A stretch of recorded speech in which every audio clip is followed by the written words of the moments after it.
अब हम अगला टॉपिक लेते हैं क्लासिफिकेशन ऑफ प्रोटीन्स। इसमें हमारे 3 टाइप का आता है क्लासिफिकेशन। पहला हमारा है classification based on chemical composition. इसमें 2 टाइप के प्रोटीन होते हैं, एक होते हैं सिंपल प्रोटीन्स और एक होते हैं आपके कन्जुगेटेड प्रोटीन्स। यहाँ पे क्या है, सिंपल प्रोटीन्स क्या होते हैं, they are made of only molecules of amino acids in a proper sequence, वो अरेंज होते हैं और वो बनाएंगे आपका सिंपल प्रोटीन्स। अगर हम ऐसे प्रोटीन को हाइड्रोलाइज करते हैं तो क्या मिलता है, आपको मिलेगा mixture of amino acids only. और जो सेकंड टाइप के प्रोटीन्स हैं इन्हें हम बोलते हैं, लिखा है यहाँ पे पूरा, आप इसको ऊपर नोट कर लीजिए। एग्जाम्पल्स है रेडीमेड, अगर एग्जाम में क्वेश्चन आता भी है मेनली बोर्ड एग्जाम में, तो आपको इतना छापना पड़ता है, इतना आप छाप देंगे तो आपको मिल जाएगा फुल मार्क्स। पहला दिया है सिंपल प्रोटीन्स, इसका मीनिंग क्या है, these are composed of chains of amino acid units only, इसमें और कोई कंपाउंड नहीं होता है। Joined by peptide linkages, understood है, बॉन्डिंग होता है। These proteins yield only mixture of alpha amino acids on hydrolysis. Example क्या क्या है, egg albumin, serum globulins, glutenin in wheat, oxygenin in rice, keratin in hair, nails, horns। ये examples, इसके examples हैं। अगला होता है conjugated proteins। यहाँ पर क्या होता है, these are composed of simple proteins and non-protein material called cofactor or prosthetic group. These proteins give amino acids and non-protein material on reactions of hydrolysis. और क्या होता है, the function of cofactor is what, to control the biological function of proteins। अगर exam में question आता है तो आपको ये पॉइंट्स नॉर्मली अगर आता है लाइक मेडिकल में नीट के अंदर पूछ सकते हैं ट्रू फॉल्स के बारे में, या in the following statement which is correct और इनकरेक्ट, तो वहां पे क्वेश्चन आपका ऐसा आप पूछ सकते हैं। फिर एग्जांपल दिया है यहाँ पर कुछ इस तरह के प्रोटीन्स के। इन्हें होते हैं न्यूक्लियोप्रोटीन्स, इसमें क्या होता है, कोफैक्टर होता है, न्यूक्लिक एसिड्स, ये कहाँ मिलते हैं, एग्जांपल्स आपका मिलता है न्यूक्लियस ऑफ द सेल्स। अगला होता है ग्लाइकोप्रोटीन्स और म्यूकोप्रोटीन्स। क्या नाम है, ग्लाइकोप्रोटीन्स और म्यूकोप्रोटीन्स। इसमें क्या होता है, कोफैक्टर कार्बोहाइड्रेट्स और इट्स डेरिवेटिव्स। एग्जांपल दिया wheat, in the wheat or egg, sorry, in the white of egg, आपका एग का व्हाइट पार्ट होता है, और जेलीफिश, उसमें आपको एग्जांपल दिया है ग्लाइकोप्रोटीन्स का। अगला है लाइपोप्रोटीन्स में लिपिड, नाम ही दिया है, लाइपो मींस लिपिड से आता है, लाइपोप्रोटीन में लिपिड एग्जांपल है लेसिथिन। फॉस्फोप्रोटीन्स में एग्जांपल है फॉस्फोरिक एसिड। एग्जांपल दिया है कैसिन इन मिल्क, और आपका एग योक जो येलो पार्ट होता है एग का। अगला है क्रोमोप्रोटीन्स और मेटलोप्रोटीन्स, इसमें क्या होता है, metals, pigment containing metals as iron, copper, cobalt, magnesium, ये कॉमन एग्जांपल्स हैं। इसमें एग्जांपल दिया है haemoglobin in blood and chlorophyll in plants. आप जानते हैं कलर जो का ब्लड का कलर कैसा होता है, रेड होता है, क्यों होता है, it is because of the haemoglobin in the blood. और आपका जैसे प्लांट्स आपका होते हैं, उनका लीफ वाला कलर ग्रीन होता है, उसका तो कॉमन एग्जांपल पढ़ते हो बचपन से यार, क्लोरोफिल इज द कंपोनेंट। और कौन सा मेटल है क्लोरोफिल में, मैग्नीशियम मेटल होता है। आयरन आपका होता है हीमोग्लोबिन में, ठीक है। तो आपका ये एग्जांपल्स हुआ, ये हमारा हुआ पहला classification of proteins based on chemical composition. Now let us take next classification. तो हमारा अगला क्लासिफिकेशन यहाँ पे प्रोटीन्स का है based on the molecular structure और द शेप। यहाँ पर 2 टाइप के प्रोटीन्स होते हैं, एक होते हैं फाइब्रस, मतलब fibre like thread like structure होता है उनका है, और एक होता है ग्लोबुलर, गोलू मोलू, means they are spherical shape, तो उनको बोलते हैं ग्लोबुलर प्रोटीन्स। तो यहाँ पे 2 टाइप के प्रोटीन्स हमारे हैं स्ट्रक्चर के अकॉर्डिंग। एक होता है हमारा fibrous protein, fibrous means fibre like thread like structure होता है इनके पास, तो इन्हें बोलते हैं फाइब्रस प्रोटीन्स। यहाँ पर क्या है, इस पर आप पूरा नोट कर लो इसको, है ये इतना ही लिखना पड़ता है और ये इंपॉर्टेंट पोर्शन है। यहाँ पर क्वेश्चन पूछ लेता है इंटरेक्शन किस टाइप के होते हैं। यहाँ पर क्या होता है, they have long thread like molecules which tend to lie side by side forming fibres. मतलब आपको मतलब एक फाइबर ये है, एक फाइबर ये, तो बहुत सारे साइड बाय साइड लाई करते हैं और उनमें इंटरेक्शन रहता है, काफी जगह पे काफी पॉइंट पे रहता है। कैसा रहता है, स्ट्रॉन्ग हाइड्रोजन बॉन्ड्स।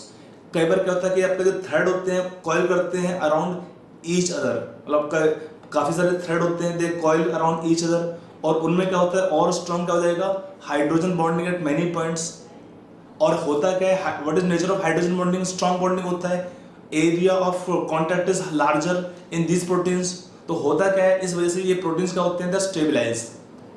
मतलब क्या होता है, इस एग्जांपल पूरा लिख लिया इसको है कि इससे होता क्या है, in some cases the polypeptide chains are coiled around one another and held together at many points by strong hydrogen bonds. Simple logic है, देखो स्ट्रक्चर में क्या होता है, CONH लिख के होता है, तो एक थ्रेड का CO और NH और अगले यूनिट का NH और CO, उनमें क्या हुआ, आपस में हो जाएगा हाइड्रोजन बॉन्डिंग।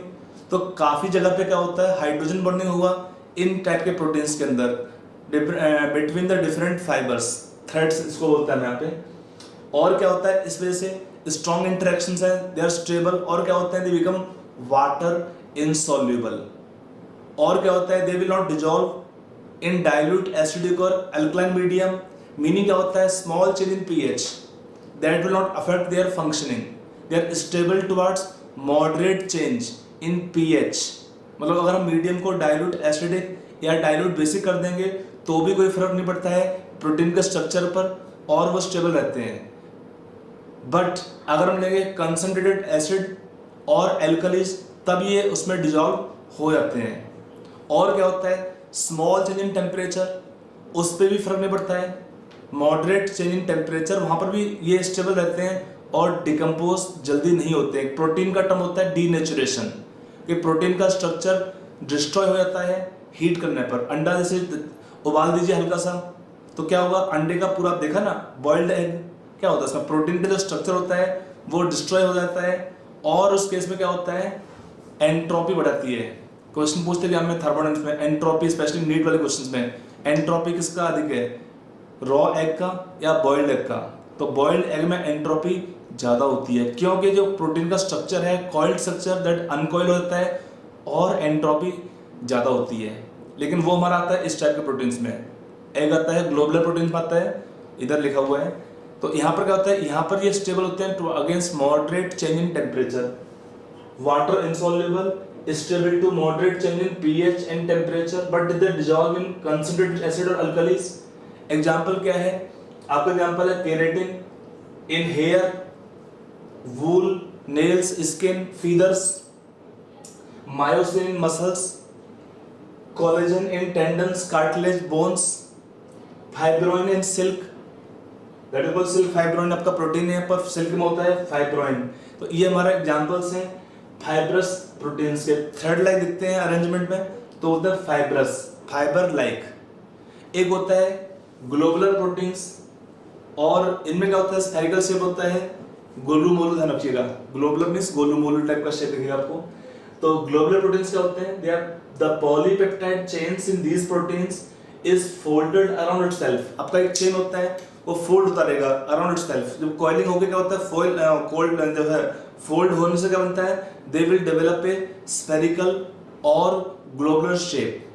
सो नाम होता है ग्लोबुलर प्रोटीन्स, शेप होता है इसका ग्लोबुलर या स्फेरिकल शेप। तो क्या होता है, इन सच ए वे, लिखा है the polypeptide chain in these protein is folded around itself in such a way so as to give an entire protein molecule an almost globular or spherical shape so that area of contact। अब होता क्या है, जब आपका गोला shape रहेगा इसमें, तो क्या होगा इसमें, the area of contact in these units are small।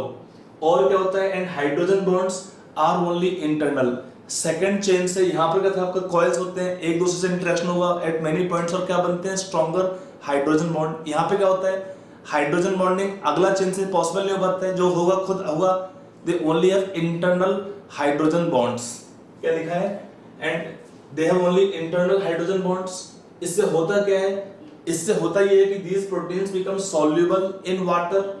और क्या होता है, soluble in water, dilute acids, alkalis in salts. और क्या होता है, change in temperature, pH change हम करते हैं तो प्रोटीन का स्ट्रक्चर यहाँ पर सेम नहीं रहता है और प्रोटीन का स्ट्रक्चर डिस्ट्रॉय हो जाता है।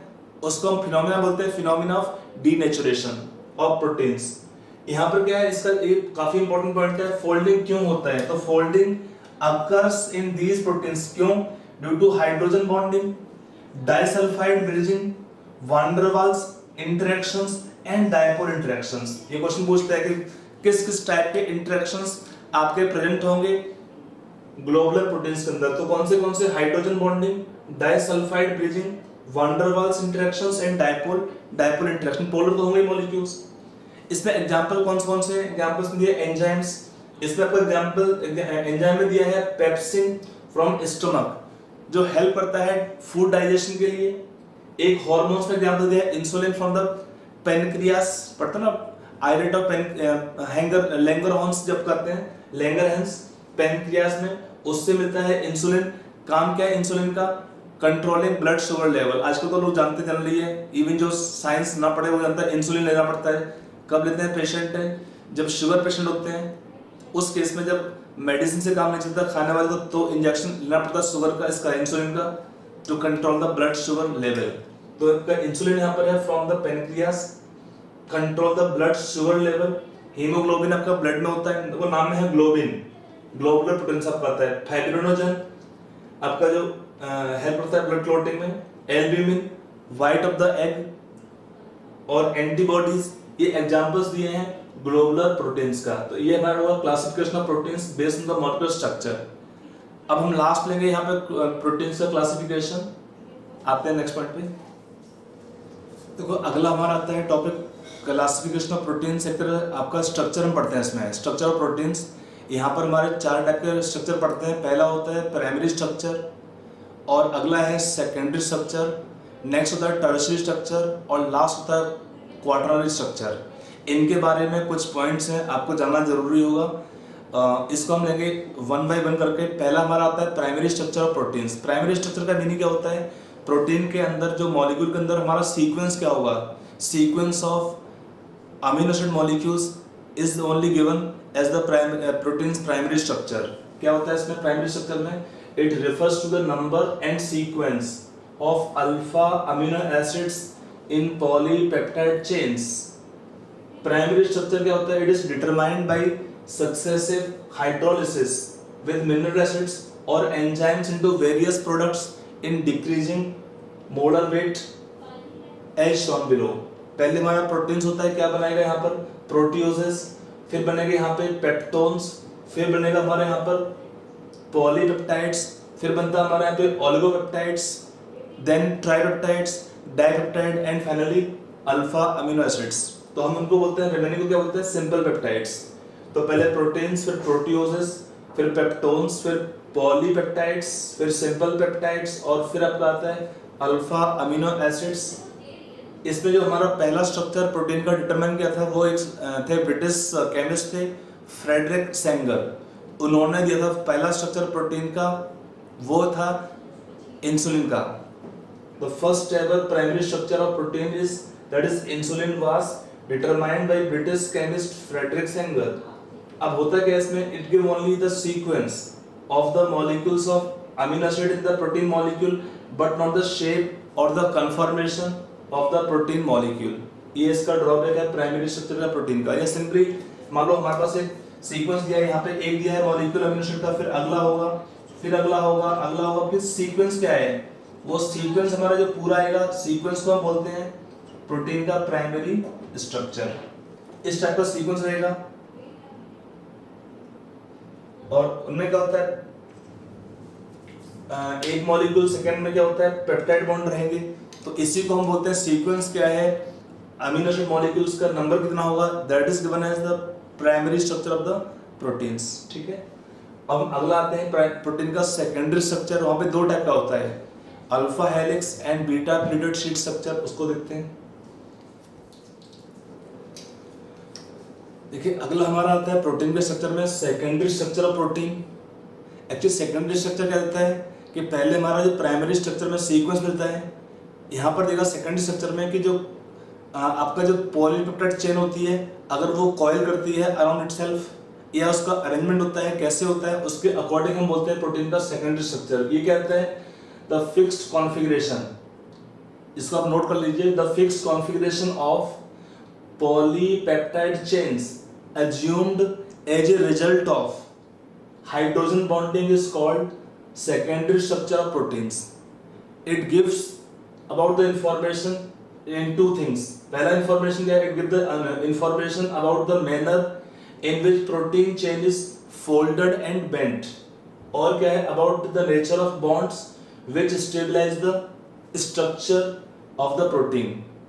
दो चीजें बताएगा इसमें, एक तो प्रोटीन चेंज आपका चेन कैसे फोल्ड है या बेंट हुआ है, और सेकंड नेचर ऑफ बॉन्ड्स कैसे आपके होंगे जो स्टेबलाइज करेंगे स्ट्रक्चर को। मेनली यहाँ पर होता है हाइड्रोजन बॉन्डिंग ही आपका इन्वॉल्व होती है इस प्रोटीन के सेकेंडरी स्ट्रक्चर के अंदर। तो यहाँ पर आपका स्ट्रक्चर दो टाइप का मिलता है यहाँ पर है, एक होता है अल्फा हेलिक्स स्ट्रक्चर और एक होता है बीटा प्लेटेड शीट स्ट्रक्चर।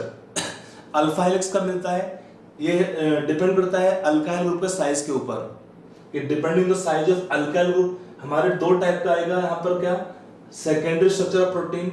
इसमें एक होता है अल्फा हेलिक्स स्ट्रक्चर, इसको बोलते हैं व्हेन आर इज लार्ज तब ये बनता है। अल्फा हेलिक्स का मीनिंग क्या होता है, एक हमारा ऐसे हेलिकल स्ट्रक्चर बनेगा इसमें, इसको बोलेंगे अल्फा हेलिक्स स्ट्रक्चर। एक होता है राइट हैंड स्क्रू, उस टाइप का अरेंजमेंट होगा पॉलीपेप्टाइड चेन का।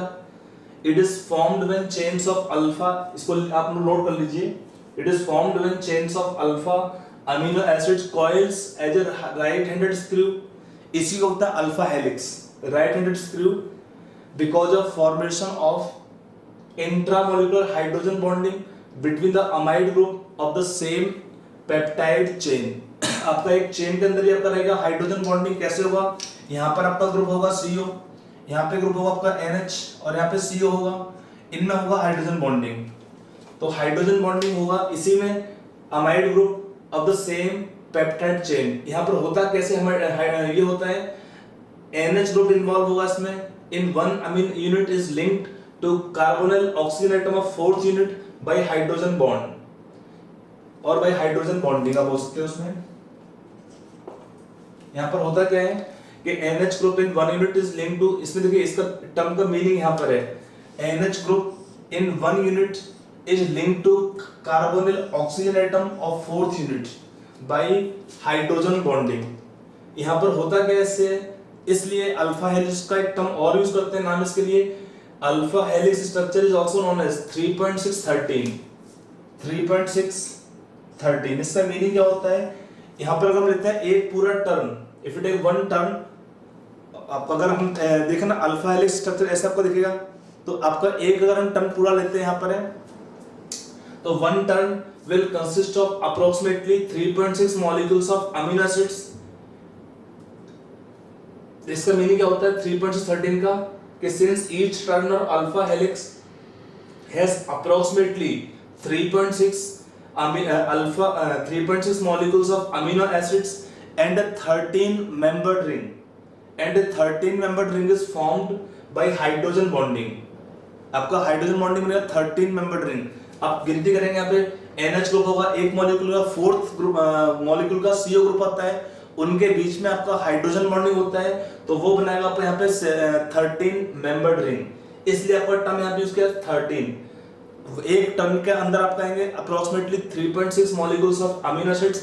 एक टन का हाइट रहता है अराउंड 5.4 एंगस्ट्रॉम और उसमें इतना रहेगा मॉलिक्यूल्स, ठीक है। तो इसी को इसलिए बोलते हैं 3.613। इसका नेचर क्या है, अल्फा हेलिक्स को हम स्ट्रेच कर सकते हैं, तो इलास्टिक नेचर आता है इसके अंदर। इलास्टिक नेचर एग्जांपल दिया इसमें केराटिन इन हेयर, आपका जो प्रोटीन है एग्जांपल इसमें केराटिन इन हेयर, नेल्स, वूल, और एक मायोसिन होता है आपका मसल्स के अंदर। ये दो कॉमन एग्जांपल्स हैं इस टाइप के प्रोटीन्स के जिसमें अल्फा हेलिक्स स्ट्रक्चर ऑब्जर्व होता है, ठीक है। तो एक हुआ अल्फा हेलिक्स। अब हम सेकंड आते हैं बीटा प्लेटेड शीट स्ट्रक्चर। देखिए आपको मैं रेडीमेड नोट दे रहा हूँ, आप इतना नोट कर लीजिए, इतना काफी है, मोर देन सफिशिएंट है। मैं हर चीज लिख दे रहा हूँ बोर्ड पे बार बार कि आपका टाइम भी ज्यादा जाएगा। इसमें पॉइंट बता दिया, समझा दिया है, आप इसको वीडियो पॉज करके कॉपी कर लीजिए, that is more than sufficient for school examination, JEE Main, NEET, काफी आपका सफिशिएंट है उसके लिए, ठीक है। अब हम आते हैं सेकंड पे बीटा फ्लैट शीट स्ट्रक्चर और बीटा प्लेटेड शीट स्ट्रक्चर। देखिए हमारा अगला आता है प्रोटीन का सेकेंडरी स्ट्रक्चर के अंदर second part, beta flat sheet structure और बीटा प्लेटेड शीट स्ट्रक्चर। दो टाइप के स्ट्रक्चर होते हैं।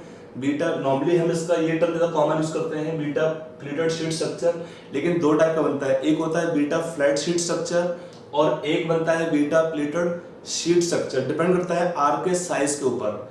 यहाँ पहला क्या लिखा है, if the size of the alkyl group is smaller than intermolecular hydrogen bonding occurs between CO group of one polypeptide chain and NH group of the neighboring polypeptide chain। आपका जो दो चेन इकट्ठे सामने रखे होते हैं, एक चेन का CO ग्रुप, एक का NH, उनमें क्या हुआ हाइड्रोजन बॉन्डिंग, फिर CO NH, मतलब आपका चलता रहेगा। तो चेन के बीच में हाइड्रोजन बॉन्डिंग होती है। अगर R का साइज स्मॉल होगा तो ऑलमोस्ट आपको दिखेगा बीटा फ्लैट शीट, आपको फ्लैट शीट स्ट्रक्चर दिखता है। हाँ, अगर साइज बढ़ेगा R का तो क्या होता है, शीट में कुछ श्रिंकिंग आती है। श्रिंकिंग से क्या होता है, हम उसको प्लीट डेवलप होते हैं उसके अंदर है। तो यहाँ पे लिखा है however if R is moderate then the polypeptide chain contract a little. Contraction क्या होता है, सबका शीट में प्लीट पड़ाता है, प्लीट पड़ेगा आपका स्ट्रक्चर में, तो उसका नाम होता है giving chain contract little giving beta pleated sheet structure to the protein molecule. Example दिया है फाइब्रोइन का, इसको बोलते हैं सिल्क प्रोटीन फाइब्रोइन। अब जो यहाँ पे चेन्स होते हैं, चेन्स में क्या होता है कि अगर हम बोलते हैं एक चेन में आपका सीक्वेंस है CONH और फिर आपका अल्काइल ग्रुप फिर से चलता रहेगा एक सीक्वेंस, तो दोनों सीक्वेंस क्या होते हैं, दो टाइप के सीक्वेंस है पॉसिबल है।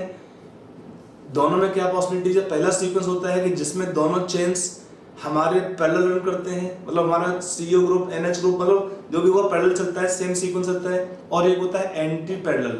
तो यहाँ पर क्या लिखा है, the two polypeptide chains can B parallel.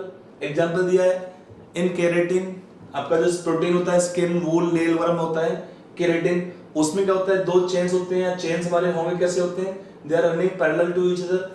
और एक होता है chains can be antiparallel. Example दिया है फाइब्रोइन में सिल्क प्रोटीन के अंदर। तो ये हमारा हुआ सेकेंडरी स्ट्रक्चर ऑफ प्रोटीन। देखो डिफरेंस क्या है, प्राइमरी स्ट्रक्चर सिंपल सीक्वेंस देगा, सेकेंडरी में कुछ शेप आपका मतलब इसमें क्या होता है अरेंजमेंट आपका शुरू होता है, हाइड्रोजन बॉन्डिंग शुरू होता है। और थर्ड आता है tertiary structure of the protein. यहाँ पर क्या होता है कि प्रोटीन का जो सेकेंडरी स्ट्रक्चर में और कॉइलिंग बेंडिंग ट्विस्टिंग होना शुरू होता है, उससे क्या होता है एक डेफिनेट शेप मिलना शुरू होता है प्रोटीन मॉलिक्यूल के लिए, उसी को हम बोलते हैं प्रोटीन का टर्शियरी स्ट्रक्चर। यहाँ का लिखा है refers to definite geometrical pattern in which the entire protein molecule fold up in 3D space to produce a specific shape. आपने पढ़ा था ना, ऑलरेडी हम पढ़ चुके हैं fibrous proteins and globular proteins. तो क्या था, फाइब्रस प्रोटीन में थ्रेड लाइक स्ट्रक्चर मिलते हैं हमको है, और एक था globular protein, in the globular proteins वहां पे क्या था हमारा स्फेरिकल शेप मिलता है प्रोटीन का। तो बेसिकली हम क्या बोल सकते हैं, further folding twisting and bending of the secondary structure of the protein is called as protein's tertiary structure। example दिया है इसमें fibrous proteins and globular proteins। I hope ये example आपको समझ में आए होंगे। अब एक आते हैं प्रोटीन का क्वाटरनरी स्ट्रक्चर। वहां पर क्या होता है कि दो और तीन आपके चेन्स होते हैं, डिफरेंट चेन्स होते हैं, अगर वो कॉइल करेंगे एक दूसरे के ऊपर तो देगा प्रोटीन का क्वाटरनरी स्ट्रक्चर। उसको वो भी दिखाता हूँ, आप इसको आराम से वीडियो पॉज करके सारा नोट कर लीजिए। इतना ही पढ़ना है आपको इसके बारे में, सारा पॉइंट मैंने यहाँ पे कवर कर दिया है, तो आपको और बुक रेफरेंस के लिए दरकार नहीं पड़ेगी इसके लिए, ठीक है। तो हमारा लास्ट होता है प्रोटीन का क्वाटरनरी स्ट्रक्चर। यहाँ पर क्या होता है, देखिए इस स्ट्रक्चर में क्या होता है कि दो या ज्यादा टर्शियरी स्ट्रक्चर या चेन्स होंगे पॉलीपेप्टाइड का, अगर वो ओवरलैप करते हैं तब हमको मिलता है प्रोटीन का क्वाटरनरी स्ट्रक्चर। यहाँ पर क्या लिखा है, many protein exist as single polypeptide chain. बहुत सी प्रोटीन सबके सिंगल चेन में होती हैं, but there are some proteins which exist as assemblies of two or more polypeptide chains called subunits और प्रोटोमर्स। यहाँ पे क्या है, सब यूनिट्स और protomers. These subunits may be identical or different, and these are held together by non-covalent bonds, non-covalent forces like hydrogen bonds। आपका hydrogen bond क्या है, covalent bond होता है, hydrogen bonds, or we can have different kind of electrostatic interactions like dipole-dipole interaction or polar interactions, or they also can have then van der Waals, different kind of interactions। तो यहाँ पे क्या है, these chains are held together by non-covalent forces like hydrogen bonds, electrostatic interactions and van der Waals interactions। The quaternary structure of protein refer to determination of number of subunits and their spatial arrangement। space में कैसे arrange होंगे in an aggregate protein molecule। examples में दिया, hemoglobin is an aggregate of 4 polypeptide chains or subunits, two identical alpha chains each containing 141 amino acid residues and 2 identical beta chains each consisting of 146 amino acid residues. These 4 subunits lie more or less at what's of regular tetrahedron. Means arrangement क्या होता है, 3D structure होता है इसका, around होता है tetrahedron type का arrangement होगा इन सब यूनिट के नेट अरेंजमेंट होने के बाद। तो ये हमारा होता है प्रोटीन का क्वार्टरनरी स्ट्रक्चर। समझ में आया कि नहीं है? अगर मैं आपको एक बार ब्रीफ में आपको रिपीट करता हूं, चारों टाइप के स्ट्रक्चर प्रोटीन्स के। देखिए, एक हमारा होता है खाली sequence of amino acids, alpha amino acids in A polypeptide chain. That sequence आपका चेन होगा, उसमें सीक्वेंस होगा 1 2 3 4 आपका सीक्वेंस चलेगा। तो this sequence is giving the proteins primary structure. Secondary में क्या होता है, जो चेन आपका जो पॉलीपेप्टाइड चेन होता है, दे अरेंज डेफिनेट स्ट्रक्चर्स। तो वहां पर क्या होता है, स्ट्रक्चर मींस कॉइलिंग होता है उसका, जैसे आपका एग्जांपल दिया है, ये आपका इस टाइप का मिलता है प्रोटीन का सेकेंडरी स्ट्रक्चर। ये एग्जांपल दिया अल्फा हेलिक्स टाइप का, और we can have beta pleated sheet structures. वो आपके में मिलते हैं कि आपका जो चेन होगा उसमें एक अरेंज होना शुरू होता है, इसका और कॉइलिंग करना, इसका और ट्विस्टिंग बेंडिंग करने से क्या मिलता है प्रोटीन को हमको, ये आपको देगा प्रोटीन का टर्शियरी स्ट्रक्चर। और आपका एक चेन था, हम इसी चेन को मिलते हैं,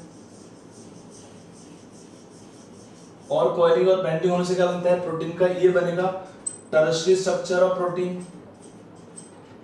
अब हमारे पास 2 या 3 यूनिट्स होते हैं, तो उनको अगर मिला देते हैं, मान लो ये हमारा दिया है, एक चेन आपका दिया है, फिर एक आपका चेन और होगा इसमें, उसका चेन का ओवरलैपिंग हो जाएगा इसमें।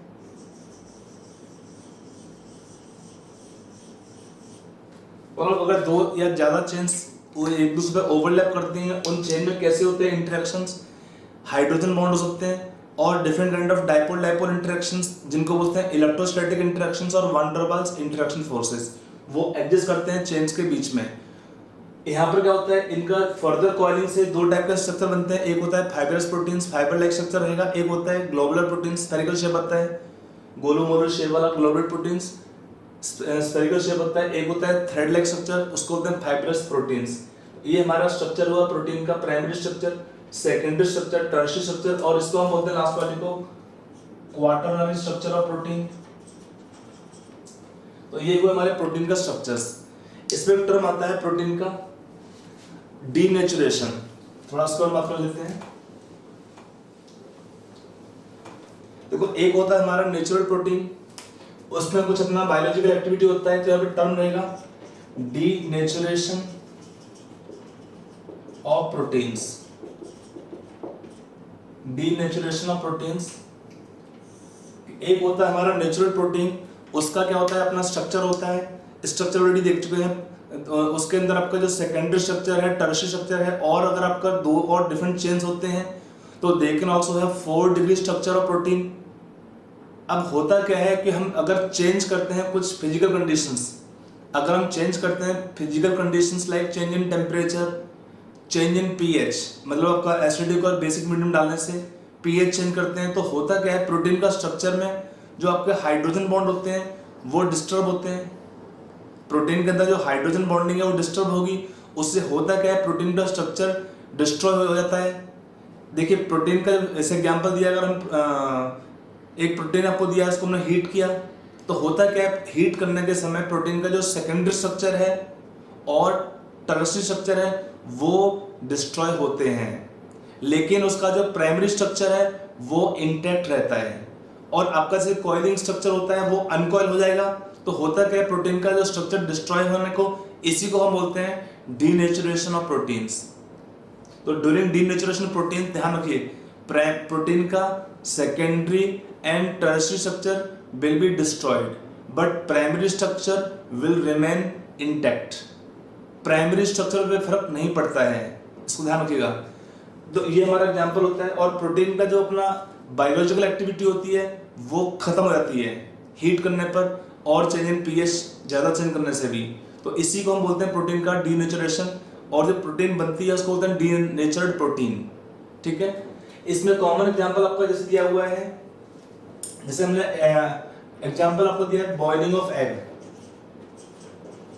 तो क्या होता है बॉइलिंग ऑफ एग के अंदर हमारा जो व्हाइट पार्ट होता है एग का, कोआगुलेशन होता है, white of egg, white part of egg is coagulated, that is more readily coagulated. मतलब आपका जो स्ट्रक्चर आपका रॉ एग होता है, तो रॉ एग में क्या होता है प्रोटीन का अल्फा हेलिक्स स्ट्रक्चर जो भी आपका होगा तो वो एक प्रॉपर रहता है, और उसमें क्या होता है हीट करने पर हाइड्रोजन बॉन्डिंग डिस्टर्ब होने से क्या होता है स्ट्रक्चर विल बी अनकॉइल्ड, और उन अनकॉइलिंग के बाद क्या होता है उसका जो व्हाइट पार्ट है, आप देखो इससे प्रैक्टिकल आपने देखा हुआ, तो हम दिखाते हैं मोस्टली देखा सब नहीं होगा, तो उसका एग्जांपल एक ये है, ये भी होता है एग्जांपल ऑफ प्रोटीन का डीनेचुरेशन। एक होता है अगर हम बोलते हैं curdling of milk, curdling of milk, ये क्यों होता है देखिए ये बनता कैसे, it is due to formation of lactic acid by bacteria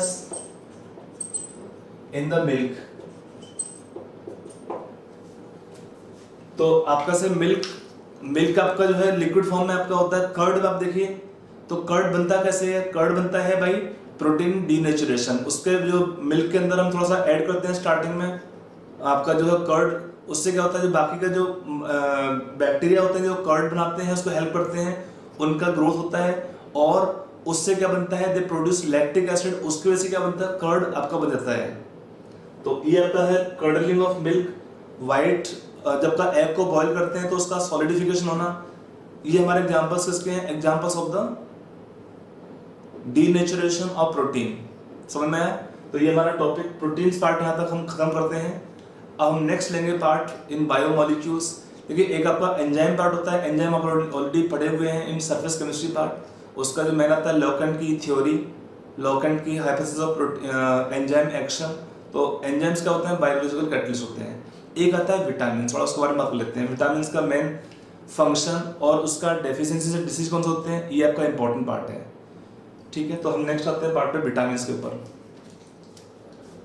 तो हमारा नेक्स्ट टॉपिक रहेगा इसमें विटामिन। विटामिन क्या होते हैं, देखिए विटामिन आपका एक तरह के ऑर्गेनिक कंपाउंड्स होते हैं जो हमारी बॉडी को रिक्वायर्ड होते हैं रेगुलरली, और बॉडी के अंदर इनका प्रोडक्शन डिफिकल्ट होता है, मतलब बन नहीं बनते हैं, एक दो विटामिन छोड़ के।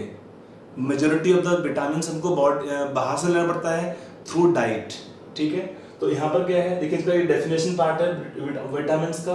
These are organic compounds required in the diet in small amounts to perform specific biological functions. हर एक विटामिन का अपना एक पर्टिकुलर फंक्शन होता है, उस पर्पस के लिए हमको विटामिन चाहिए होते हैं for normal maintenance of optimum growth and health of the organisms. इसका डेफिनेशन पार्ट है विटामिन का।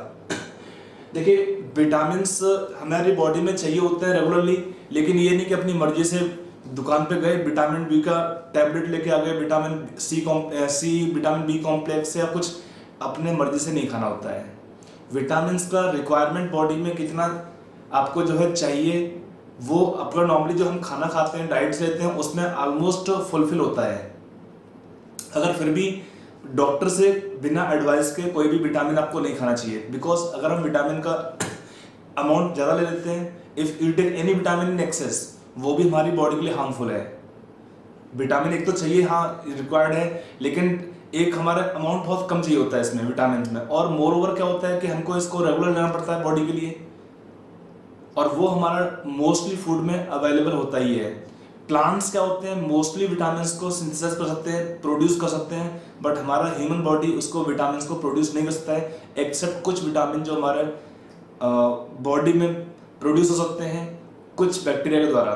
ठीक है, अब हम आते हैं विटामिन के ये नाम कहाँ से विटामिन आता है, विटामिन नाम कहाँ से डिराइव होता है। The name vitamin was derived from the word vital अमीन।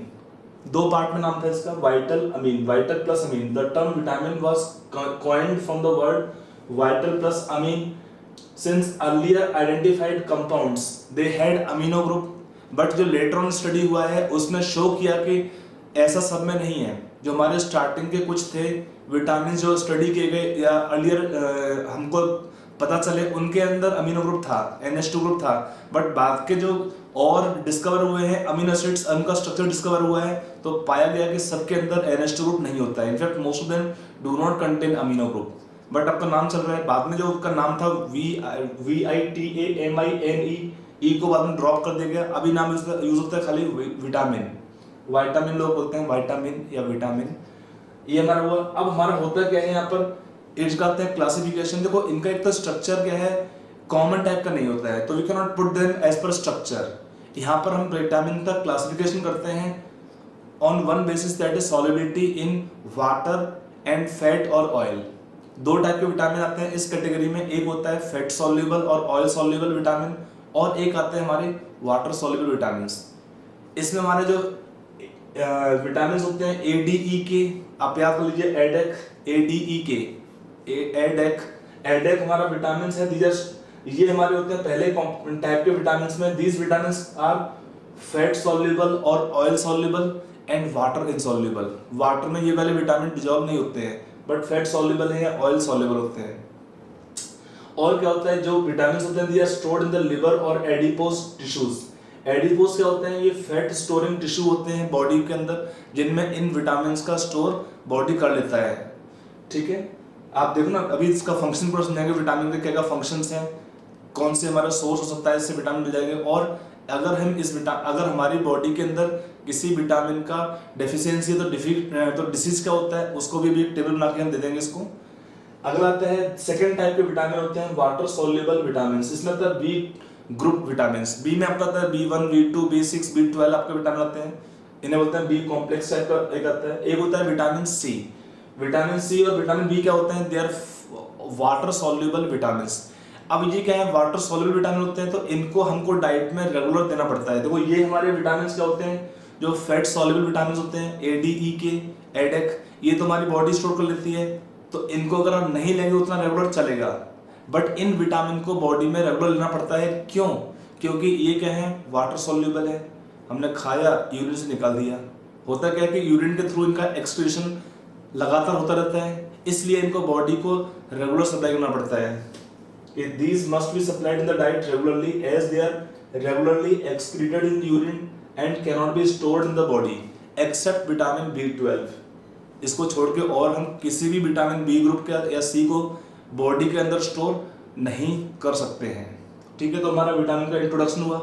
अब आते हैं विटामिन के फंक्शंस क्या क्या आपके हैं मेनली, या इनके विटामिन की डेफिशिएंसी से डिसीज क्या हो सकता है और सोर्स क्या है इनका, एक टेबल बनाते हैं उसके लिए। ये हमारा मेन चार्ट है for the functions of vitamins. आपका इसमें क्या क्या है विटामिन्स का पूरा चार्ट है। नेम ऑफ विटामिन कॉलम 1 में रखा हमने, सोर्सेस कि कहाँ से हमको मिलेगा विटामिन्स, और उसका डेफिशिएंसी डिसीज कि अगर हमारी बॉडी में इनका डेफिशिएंसी रहेगा तो डिसीज क्या क्या हो सकते हैं, उसके बारे में यहाँ पे इंफॉर्मेशन दिया है। तो पहला हमारे पास दिया है विटामिन ए। विटामिन ए कहाँ पे अवेलेबल होता है, fish, liver oil, carrots, butter and milk. ये हमारा विटामिन ए लिंक होता है आई साइड से।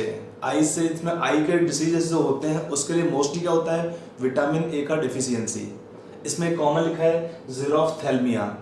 इसमें क्या होता है कि लगता है आई में ड्राइनेस आती है पूरी, क्यों होता है, because of hardening of cornea of the eye. और नाइट ब्लाइंडनेस, ये दो हमारे डिसीज होते हैं mainly because of vitamin A deficiency. Eyes के जो डिसीज होते हैं मोस्टली लिंक है हमारे विटामिन ए से।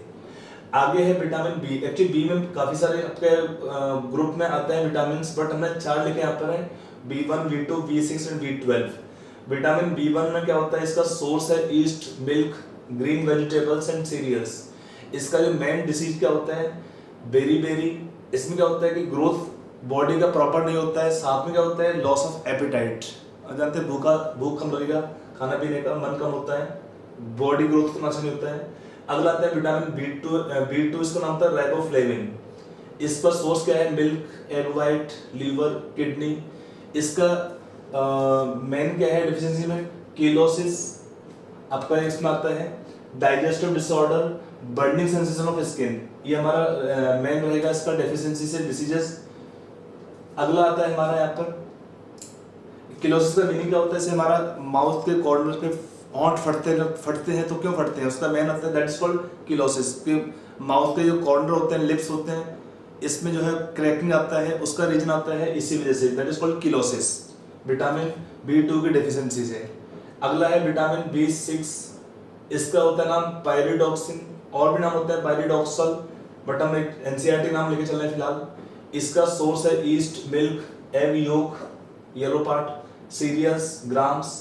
इसका जो डिसीज है कन्वर्जेंस, इसमें झटका लगना, कभी कोई अचानक बॉडी में होता है, सडनली कंट्रोल करना उसको डिफिकल्ट होता है, which we can not control, that is called convergence, sudden झटके लगते हैं बॉडी में। अगला आता है विटामिन B12, इसका नाम होता है साइनोकोबालामिन, कॉमन नेम इसका।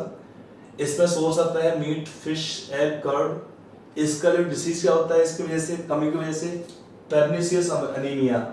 RBC are deficient in the haemoglobin, कि हमारा इतना हीमोग्लोबिन चाहिए उतना नहीं था आरबीसी के अंदर। अगला हमारा है विटामिन C, इसका नाम होता है एस्कॉर्बिक एसिड। सिट्रस फ्रूट, खट्टे फल, आपका जैसे आपका सिट्रस फ्रूट आपका हो गया, ऑरेंज, आंवला, ग्रीन लीफी वेजिटेबल्स, ये सोर्स है इसका विटामिन C का। इसका क्या होता है, इसका भी डिसीज होगा इसकी कमी की वजह से, इसका भी जानते हैं ब्लीडिंग गम्स। अगला आता है vitamin D, exposure to sunlight, fish, egg yolk. आप देखो ना, बोलते हैं विटामिन D कमी है, भाई धूप में अगर बैठ जाओ तो धूप से भी क्या होता है, सनलाइट से भी हमको विटामिन D मिलता है। और फिश और एग योक ये सोर्सेस हैं इसके। इसका जो डिसीज क्या है कमी से, रिकेट्स, बोन डिफॉर्मिटीज। आप देखते हैं ना, कई बार बच्चों की टांगें ठीक नहीं होती है, स्ट्रेट नहीं होती हैं, टेढ़ी टांगें होती हैं, तो बोन डिफॉर्मिटीज इन चिल्ड्रन। और यहाँ पर है ऑस्टियोमलेशिया इन एडल्ट्स। इसमें क्या होता है, ऑस्ट्रोमलेशिया में, थोड़ा हैंडराइटिंग छोटा है मैं बोल दे रहा हूँ, soft bones and joint pain, bone soft हो जाते हैं और जॉइंट पेन होता है, उसको हम बोलते हैं ऑस्टियोमलेशिया। अगला है विटामिन E, ये हमारा लिंक है, इसमें कहाँ पे मिलता है source, vegetable oils like wheat, germ oil, sunflower oil etcetera. मतलब वेजिटेबल ऑयल्स में हमको कॉमन सोर्सेस का विटामिन E के लिए। फिर इसका क्या होता है, इसका क्या हुआ डिसीज इसकी कमी होने से, increase fragility of the RBC and muscular weakness, आपका वीकनेस आपका रहेगा इसकी कमी की वजह से। और लास्ट है विटामिन K, इसका सोर्स में है ग्रीन लीफी वेजिटेबल्स। और अगर ये कम होगा बॉडी में तो क्या होता है डिसीज, जो ब्लड क्लॉटिंग होता है उसमें काफी टाइम लगता है, लिखा इंक्रीज्ड ब्लड क्लॉटिंग टाइम, ये हमारा डिसीज होता है because of deficiency of vitamin K। तो ये हमारा एक चार्ट हो जाता है, इसमें सारे ही विटामिन, उनके मेन सोर्सेस और इसका डिसीज। मेनली क्वेश्चन पूछता है डिसीज को लिंक करने के लिए विटामिन से। सोर्स तो नॉर्मल आपका काफी कॉमन है, उसको थोड़ा सा कॉमन सेंस लगाएंगे तो भी आपको सोर्स आप ले सकते हो। डिसीज को आपको थोड़ा सा मैचिंग क्वेश्चन पूछ लेते हैं स्कूल एग्जाम्स के लिए स्पेशली, और नीट के लिए। आपका जेई एडवांस में विटामिन हमारे सिलेबस में नहीं है, एडवांस कोर्स में, बट आपका एनसीईआरटी में है, तो आपको जेई मेन नीट बोर्ड में आपको काम आएगा ही आएगा। तो ये हमारा विटामिन टॉपिक खत्म होता है। अब हमारा लास्ट टॉपिक है इस चैप्टर का, वो है न्यूक्लिक एसिड्स। ठीक है, तो उसको हम नेक्स्ट टॉपिक लेते हैं, न्यूक्लिक एसिड्स।